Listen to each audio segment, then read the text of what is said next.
Dear viewers, ఈరోజు మనము హైదరాబాద్ వరంగల్ రహదారిలో గట్కేసర్కు 5 కిలోమీటర్ల దూరంలో గల ఏదులాబాద్ శ్రీ గోదా రంగనాయక స్వామి దేవాలయంలో ఉన్నాము.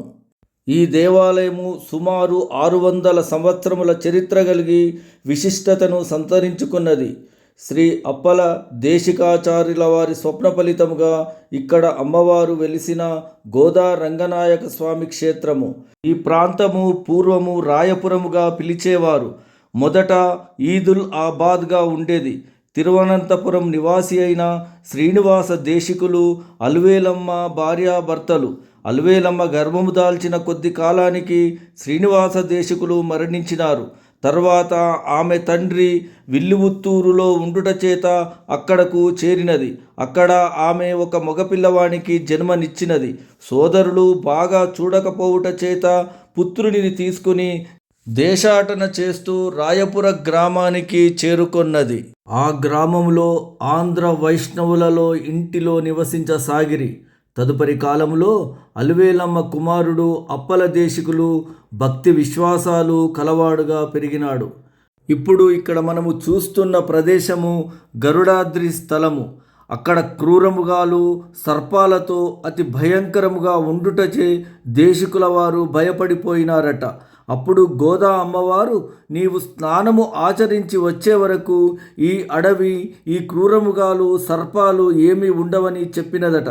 తర్వాత దేశికుల వారు వచ్చి చూడగా అతి సుందర ప్రదేశముగా మారి అమ్మవారి ప్రతిష్ఠింప పూనుకొనినాడట. ఇప్పటికీ వీరి వంశస్థులే పూజాధికములు జరుపుతున్నారు. ఇక్కడ అమ్మవారి మహిమలు చాలా చెప్పుకుంటూ ఉంటారు. ఒక దుకాణదారు దగ్గరికి వెళ్ళి అమ్మవారు గాజులు వేయించుకొని పూజారి తాతయ్య ఇస్తాడు డబ్బులని వెళ్ళిపోయినదట. ఆ తర్వాత దుకాణదారు వచ్చి, మీ మనవరాలు గాజులు వేయించుకొని డబ్బులు మీ వద్ద అడుక్కోమన్నదని పూజారిని అడిగినాడట. ఆ పూజారి, నాకు మనవరాళ్ళు ఎవ్వరూ లేరు అని నా అమ్మవారి మూల విరాట్టు చూసినా ఇవే నా గాజులు నేను వేసినావని దుకాణదారు చెప్పినాడట.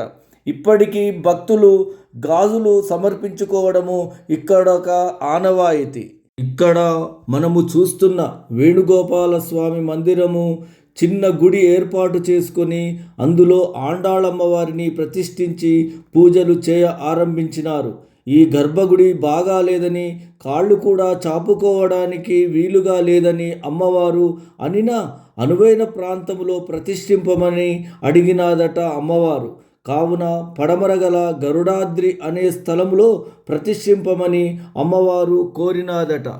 ఇక్కడి నుంచి అమ్మవారిని తీసుకువెళ్ళి ప్రధాన ఆలయంలో ప్రతిష్ఠించినారట. అమ్మవారికి ధనుర్మాస వ్రతము, దీనిని 30 రోజులు మార్గళి అని జరుపుతారు. అమ్మవారు స్వయముగా చేసిన ఈ నోము కేవలము రంగనాథుని గురించి సంకల్పించిన నోము. తదుపరి గోదా రంగనాయకుల స్వామి కళ్యాణ మహోత్సవము జరుగును. కన్నుల పండుగగా ఉంటుంది. ఈ ధనుర్మాస వ్రతాన్ని డిసెంబర్ మధ్య నుండి సంక్రాంతి వరకు ప్రతి వైష్ణవ ఆలయములో నిర్వహిస్తారు. ఈ వీడియో మీకు నచ్చినట్లయితే లైక్, షేర్, సబ్స్క్రైబ్ చేయగలరు మా అంతయువన్ ఛానల్ను.